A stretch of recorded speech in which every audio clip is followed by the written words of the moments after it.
Two coordinated attacks on the black community in America. Shalom, shalom. This is your gal checking in. So the first one is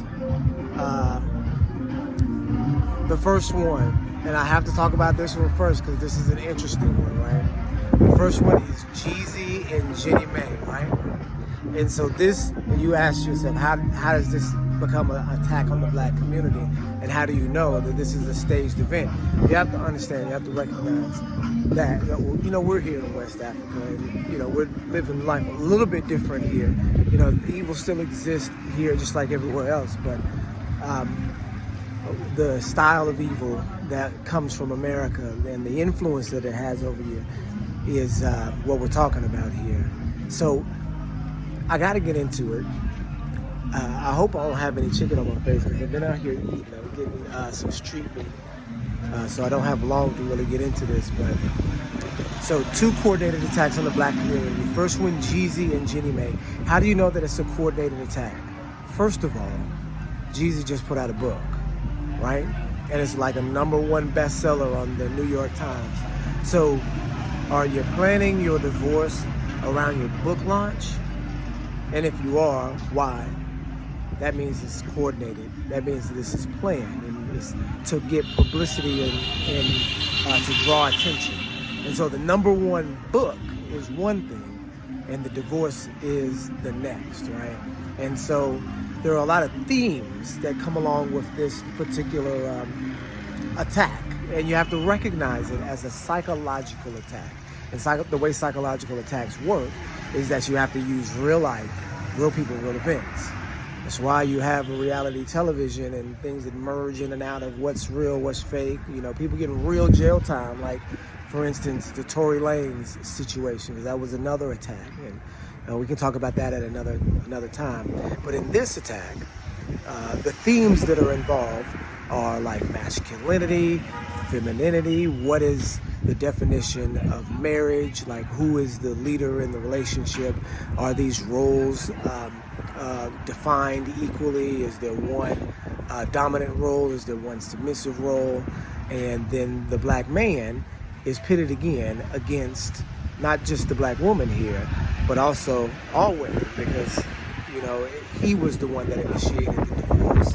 And so you can see that there's a whole lot of discussion that can be had in a relationship based off of, you know, what Jeezy's doing here. And you have to understand that in these coordinated attacks that I'm sorry, I don't know if I'm in and out of the light here. In these coordinated attacks, that they will use real families. You gotta understand that, and this is something that I hadn't understood before, and it's a little bit confusing to me because I had done research into CIA families, right, where either one or both of the member of the husband, the family, is an agent, right? And then you have, sometimes both of them are agents, and then they have kids, and then those kids grow up to be agents. You have multi-generational CIA families, right? And I always thought it was, you know, I guess that's its own thing. Maybe it's sort of like a fraternity as well, like the Fraternal Order of Police and all that, where there's a lot more to being in this particular government department than others, right? But it goes deeper than that. That in the CIA, they actually send people to, you know, involve themselves with a person, and the involvement goes so deep, and, you know, ordered to go this deep as to have children with the person and then raise the children, with you being a continual agent for the CIA, raising children with the person that you are actually spying on. Do you understand what I'm saying? That's cold. That's cold-blooded, right? And so what it turns out is that these, you know, that these CIA and all this, that they're actually cults and they're arranging marriages, right? And if they arrange the marriage themselves, they can also say when it's done, and they can use it for a public kind of propaganda tool to put, you know, wrong think into the heads of Black American men, right? Black American women, when they're looking at an event and choosing sides between who are you going to support and why. It's a psychological event, an attack. It's coordinated. Don't think it's not. That's why Jeezy's getting the #1 bestseller, because they give these titles away. It's not something that is naturally occurring. Your book is promoted on YouTube or promoted on all these different platforms, then people buy it and then you become #1, right? So it's orchestrated to be this way. You get to #1 because somebody put you there, and his reward is going through this particular ritual and this spell, because it's spell binding the particular people that are, you see what I'm saying, that don't understand what it is. That's the first one. That's the first one. The second one is, of course, Remy, Ma, and Papoose. And man, you're in for one, because it's going all sorts of different ways and can go all sorts of different ways, but it is for sure an attack. It's an attack, and it's you know, with these particular rituals, because that's what they really are, is a ritual, a spell to make, you know, a particular population feel a certain type of way, right? So with the situation that, with this battle that just came out, and it's being promoted all over the internet, the Papoose wife, you know, is stepping out on him with one of the battle contestants. And there was a verse that the other Geechee guy there, who whatever his name is, who really cares? None of this side, none of this, these people, you know, really are anything that mean anything to me, right? None of these people, I know who they are just because I understand and have been in the culture for, you know, my whole life. And Remy Ma's an old rapper, and, you know, some of these other guys, I don't know who any of these other guys are, but all of this stuff is coming up. And don't think it's real, because in a battle rap, you sign contracts, you have agreements, you have non-disclosures, all of those different things, right? And so him coming out with this information in a battle is staged. Is staged. How couldn't it be? Because if Remy Ma is the host of and then the dude is right there who she's supposed to have, anybody could see that play is coming. So they had to say, yo, I don't want necessarily to have this out here, you know, there has to be like mutual agreement if they all know, right?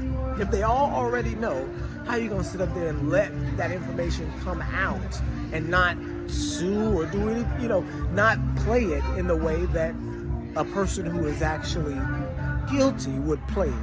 What you have to understand that these are industry relationships, so they're open. They're already open. They cheat on each other all the time. They're cults, so that's what they do, is have sex parties. This is ancient stuff, right? This is ancient all the way back in Babylonian times, when that's what they would do as a religion, right? They were really underground, you know, sex cult. That's what they were. And so what it is, or what it was then, is what it is still now, right? And this is what it looks like. And because most people don't know that marriage that they have is completely wide open. Look at Will and Jada. That's a good example right there. That marriage that they have is completely wide open. People just assume that it's not, that they're just like a normal, regular married couple trying to do vows and just do the right thing and stay together, right? It's not that. It's not that at all. This is completely open. This is the industry. So they have a whole different pagan religion. They do. You know, you just don't understand. So for the fact that this cheating scandal is coming out is ridiculous. It's for the audience, and it doesn't affect anything at all in their relationship, because clearly they both know and understand the rules of the game, how to play the game, right? And so cheating don't matter, and you have to recognize that it don't matter. And if it matters to you, then you just a part of the play, a part of the ploy.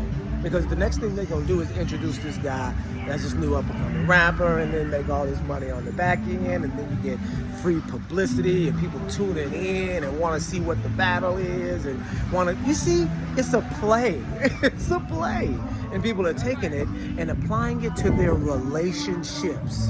They're applying it to their own lives. And that's the way a spell works. It's an operation. So again, I know I'm using a whole bunch of different words and a whole bunch of different concepts here, but to kind of break everything down just in real simplistic terms is that it's a coordinated attack, right? It's a psychological coordinated attack on the black community to get people in relationships to either take one side or the other or blame one person, and to have all of these emotions come up, and to have, you know, conflict in a relationship and marriage. So you gotta understand that these things are out there, and if you consume the material, and when you consume the material, because it's out there, you're gonna see it. When you consume the material, don't take it to heart. Don't take sides. See it for what it is, and don't fall for the play.